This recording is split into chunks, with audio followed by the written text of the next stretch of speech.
In section 2, we talk about address resolution protocol.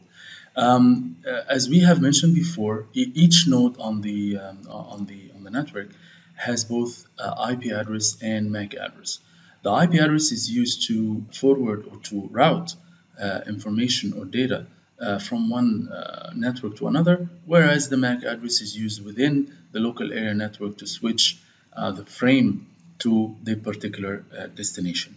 In order to send data from the source to a particular destination, the source needs to know the IP address of that destination. So imagine when you send a letter to a person, you must know the address of that person.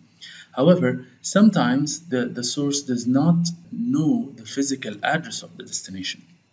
So the source or any node on the local area network needs to learn the physical address of all the nodes on the local area network with the different IP addresses.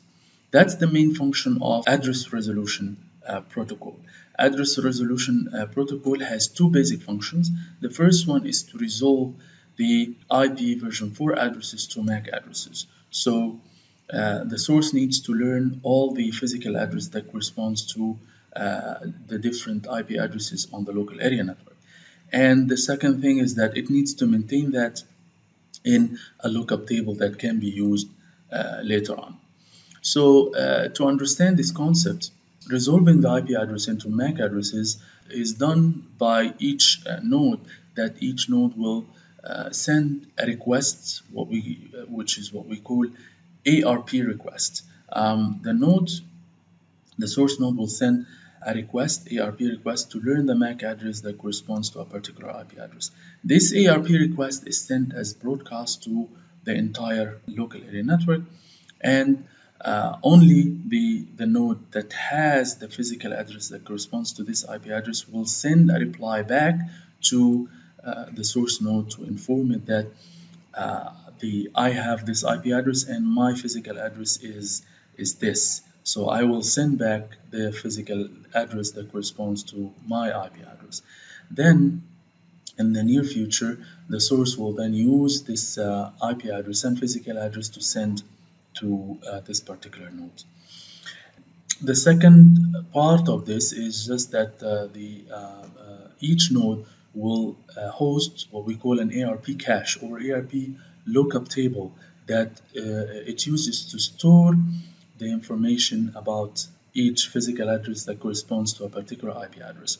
So if host A wants to send to host C, for example, it knows the IP address of that machine.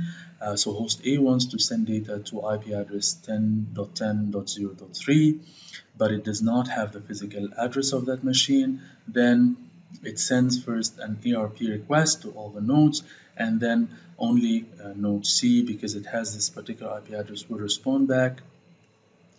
And when the source receives the response, it needs to update its cache with the fact that this IP address corresponds to this physical address. Then later on, node A will use this ARP cache entry to send a unicast frame to node C using both the IP address and the physical address. So that's the first case if node C exists on the same local area network as node A. If node A then wants to send to an IP address that has this IP address 176.10.10.50, something we notice here is that this IP address does not exist on one of these machines, or it does not exist on the LAN, in which case host A will not send an ARP request requesting the physical address of that particular IP address. Node A will use some intelligence to know that this IP address does not exist on the LAN. For that, we will talk about how node A will figure out that this IP address does not exist on the LAN in the next chapter.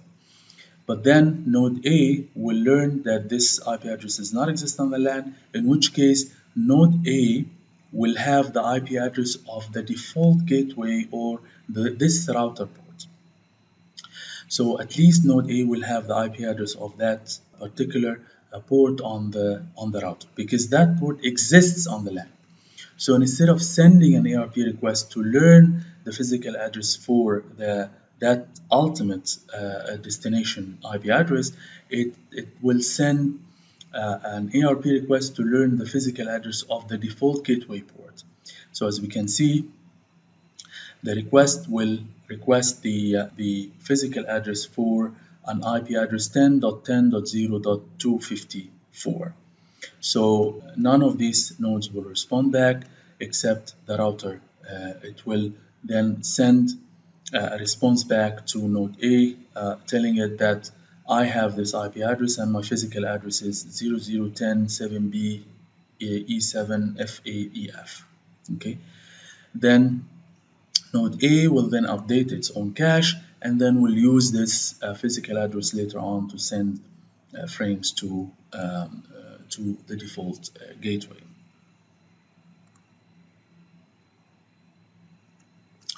Another characteristic of the ARP cache is the fact that if one of these nodes is removed from the LAN, I need to be able to recognize the situation and update my table. And this feature is done through a timer. So each node will maintain a timer for the ARP cache. If one of these nodes is down, then this means that this entry will not be used for some time. Then the node will wait for around like for example 2 minutes or something, and this time varies from one operating system to another. And if it does not use this entry for 2 minutes, then it removes this entry from the ARP cache. So each entry in the ARP cache is actually associated with a timer.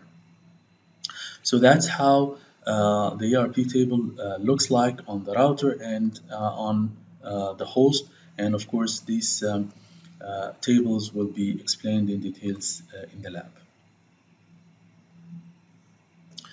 One issue that exists for the address resolution protocol is actually the broadcast feature. So the ARP request is sent through broadcast to all nodes. And of course, that has the issue of overhead. So always the ARP request is sent with a significant overhead because it has to be sent through broadcast, which means that I have to flood the ARP request across all the nodes on the LAN. The other issue is the security. Well, for all types of broadcast frames, there is always the risk that some of these nodes will consume and will read the request and will learn something about the LAN. So one of the common security attacks is what we call the ARP spoofing or ARP poisoning, which means that one malicious node on the LAN will receive the ARP request and will try to send a MAC address by mistake to the source, and in which case the source will use a wrong physical address to send to the nodes, which means that the information will flow across the network in a wrong way. And that's one of the common security attacks that's facilitated by the fact that the ARP request is done using broadcast fashion.